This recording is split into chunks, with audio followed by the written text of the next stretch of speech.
We have a fantastic view of Dragon coming in.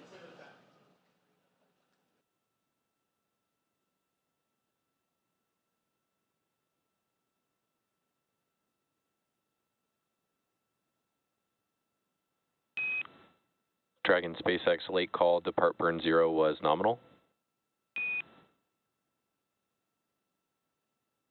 Good.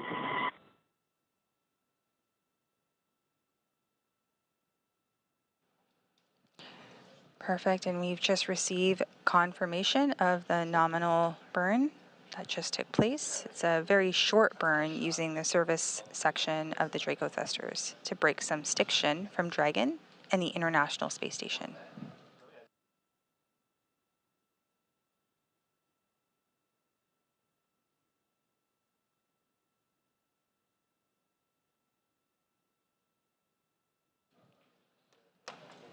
All right, we have confirmed separation here at 4:05 p.m. Central, 2:05 p.m. Pacific, as the International Space Station and Dragon were flying approximately 260 statute miles over the Pacific.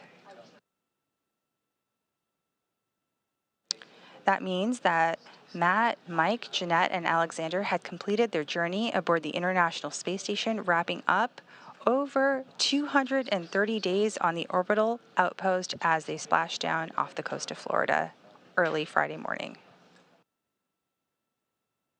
Here in Mission Control Houston, the team will continue to monitor the departure of Dragon as it exits the approach ellipsoid. Again, that approach ellipsoid is a 2 by 2 by 4 kilometer sphere that monitors arriving and departing spacecraft.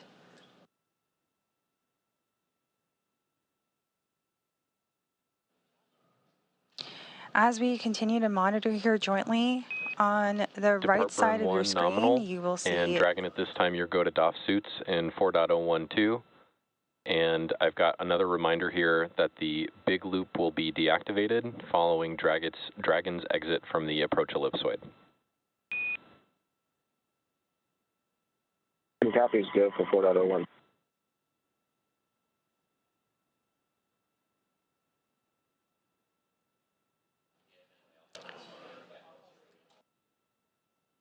So we have a nominal depart burn lasting approximately 16 seconds. And the team continues to monitor the departure of Dragon as it exits the approach ellipsoid, the 2 by 2 by 4 kilometer sphere. And with that, we're just minutes away from the next burn, but we are going to pass it over as we stand by in mission control to our teams in Hawthorne, Jesse and Sandra. Back over to you as we continue to walk you through this process. And we've got a lot of action going on, and we've got some really cool views from the International Space Station looking at Dragon Endeavour as it's moving further and further away from the International Space Station. We had burn 0 and departure burn 1 already completed.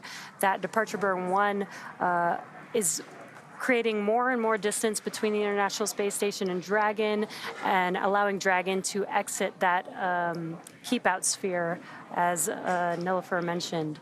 And again, some really cool views there. Station Houston on the big loop.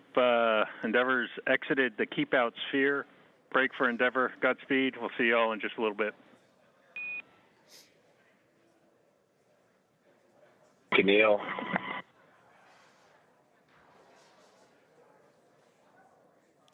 And on your screen, you're continuing to see a view of Dragon following its undocking from the International Space Station at 2:05 p.m. while flying over the Pacific Ocean, approaching the western tip of South America. And you did hear some communications about a mic check between the ground and Dragon Endeavour. This is taking place because once Dragon exits the approach ellipsoid, the big loop will be deconfigured.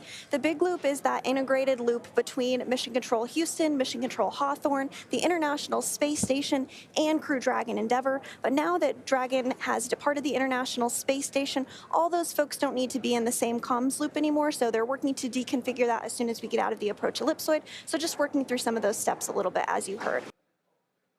We see Dragon here getting further and further from the space station and getting closer and closer to Earth.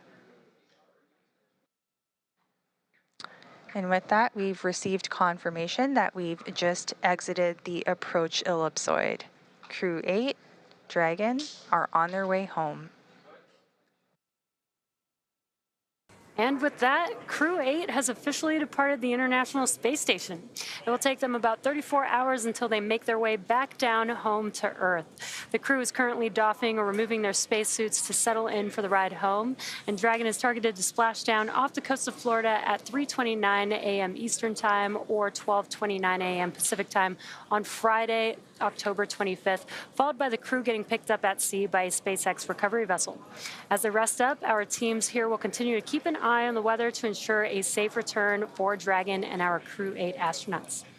And though our coverage here in Hawthorne is wrapping up for today, we will turn it over to the NASA team in Houston to take us through the next phases of the Crew 8 mission.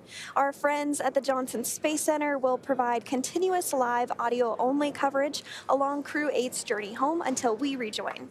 You can find the audio-only link by visiting nasa.gov/live and clicking the mission audio link, or by searching for NASA Mission Audio Live feed on YouTube at go.nasa.gov/liveiss. Meanwhile, we will rejoin for live visual coverage starting roughly 1 hour prior to splashdown. And as always, you can find mission updates on X at NASA, at SpaceX, and on the web at nasa.gov. Thanks for watching, and we'll see you and our Crew 8 astronauts very soon.